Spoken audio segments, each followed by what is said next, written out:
বন্ধুরা আসসালামু আলাইকুম। আশা করি আপনারা ভালো আছেন। আল্লাহর রহমতে আমিও ভালো আছি। দেখেন কি বৃষ্টি, অনেক বৃষ্টি হচ্ছে, তাই আমি এতে ইলিশ মাছ দিয়ে ভাতুরি রান্না করব।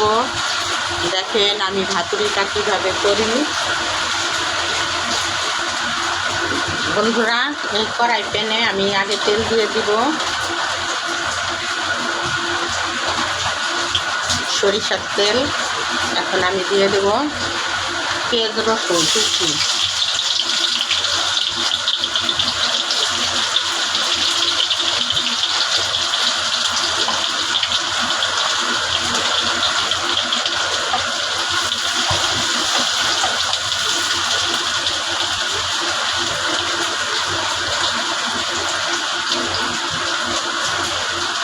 আর দিব দুটা তেজপাতা,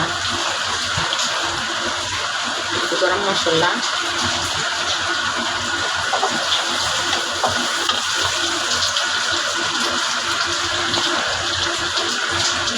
বন্ধুরা এখন আমি মাছটা আগে লবণ মশলা দিয়ে মাখায় রাখবো, পরে আমি এই মাছটা খিচুড়িতে ব্যবহার করব। পেঁয়াজ বাটা মাছের জন্য, হলুদের গুঁড়া,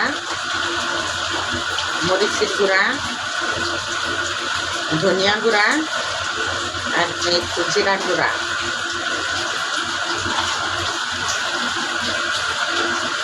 একটু আদা বাটা,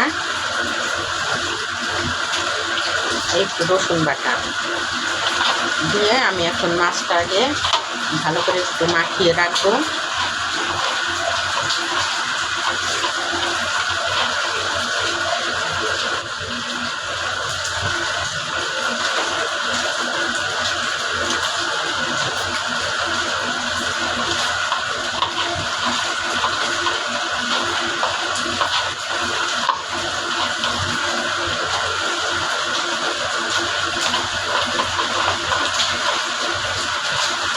এখন এই মাছের ভিতরে আমি সরিষার তেল দেব,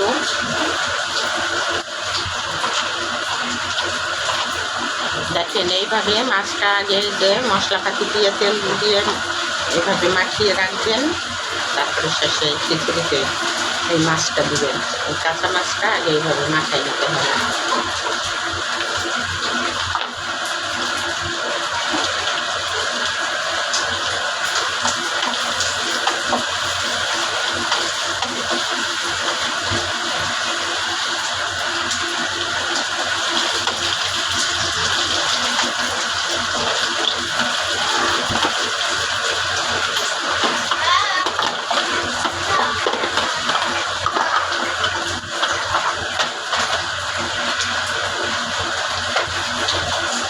আমি এই মশলা দিয়ে পেঁয়াজ রসুনের ভিতরে এখন আমি আদা বাটা দিয়ে দিলাম। বন্ধুরা আমি আরও একটু আদা জিরা বাটা রসুন বাটা দিয়ে দিলাম। এখন এই পেঁয়াজ রসুনের ভিতর এখন আমি মশলাটা ভালো করে কষিয়ে নিয়ে আমি এই যে গুঁড়া মশলাগুলি অ্যাড করে দিব। এখন আমি একটু লবণটা দিয়ে দিলাম একটা কাঁচামরিচ,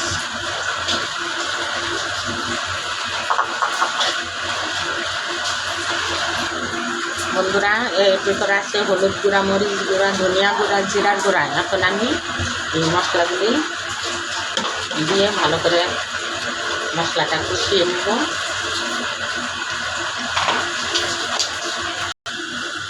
বন্ধুরা আমি এই যে মুগ ডাল ভেজে মসুরির ডাল, আমি এই যে চাল ডাল একসাথে ধুয়ে আগে থেকে রেডি করে রাখছিলাম। এখন আমার যে মশলা বোনা হয়ে গেছে, এখন আমি এই যে ডালগুলি মশলার ভিতরে দিয়ে ভালো করে কষিয়ে নেব।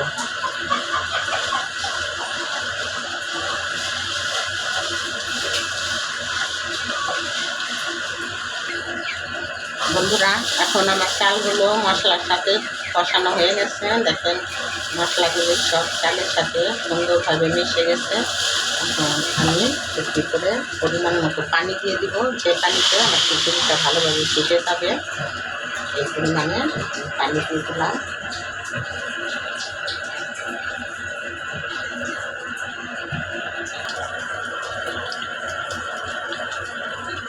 একটা মলক চলে এসেছে,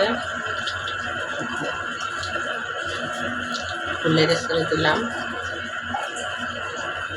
আর তো পানি নিচে গেলে মাছগুলি আমি দিয়ে দিব।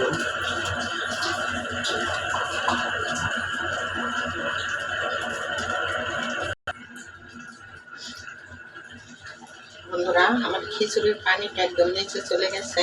এখন আমি ভালোভাবে নেড়ে চেড়ে তেল মশলাটা খোলা খিচুড়ির সাথে মিশে যাবে। তখন আমি যে মাছগুলো এই খিচুড়ির সাথে সেট করে দিব।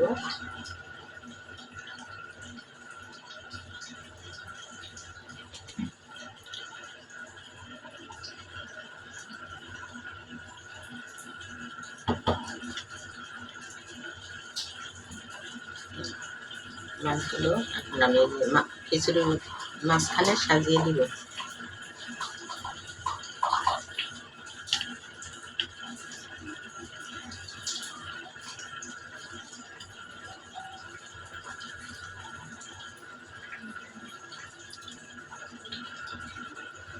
মশলাগুলো আমি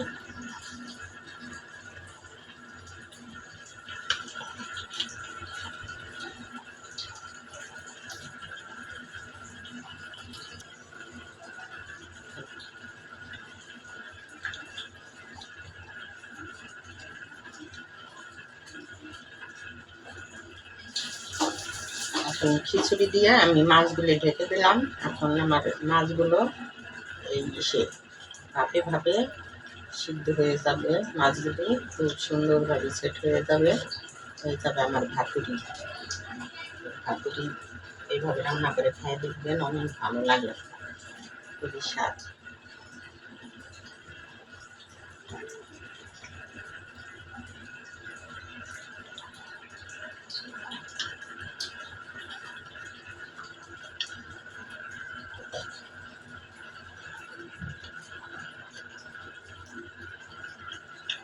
চুলাটা আমি একদম লো আছে রেখে দেবো। আস্তে আস্তে আস্তে আস্তে চালটা ফুটে যাবে।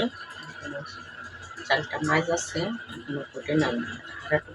এইভাবে থাকলে ফুটে যাবে। আমি চুলাটা আঁচ একদম নিয়ে দিব।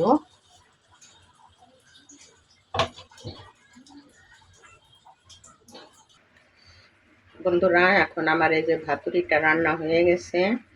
দেখলেন তো আমি কিভাবে রান্না করলাম। ইলিশ মাছ দিয়ে এইভাবে ভাতুরি রান্না করে খাবেন, দেখবেন খুব স্বাদ, খুবই খাইতে মজা।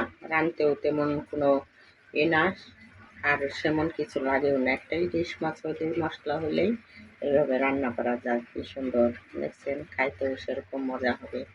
আপনারা এইভাবে করে রান্না করে ভাতুরি খাবেন, আর আমাকে এভাবে রান্না করে দেখবেন, ট্রাই করে কেমন লাগে। যদি ভালো লাগে তাহলে আমাকে আপনারা লাইক করবেন। আমার ভিডিওটা যদি আপনাদের ভালো লাগে তাহলে আমাকে লাইক করবেন, আমার চ্যানেলটা আপনারা সাবস্ক্রাইব করে দিবেন, বেশি বেশি করে শেয়ার করবেন। বিদায়, ধন্যবাদ।